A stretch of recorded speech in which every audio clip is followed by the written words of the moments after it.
Hey guys, this is Hope. Welcome back to the channel. Today I'm gonna show you how to add your name to your iPhone lock screen.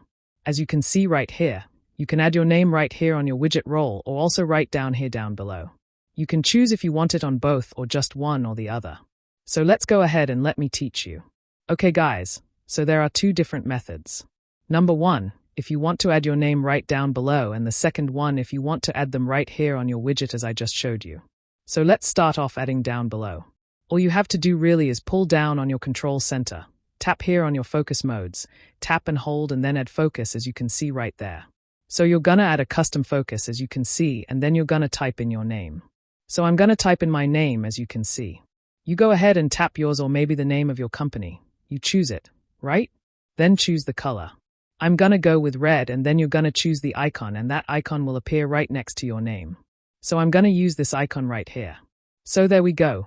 We have our focus. Let's go ahead and tap on next. Tap on customize focus, and as you probably know, the focus modes are actually made to manage your notifications, but we're not.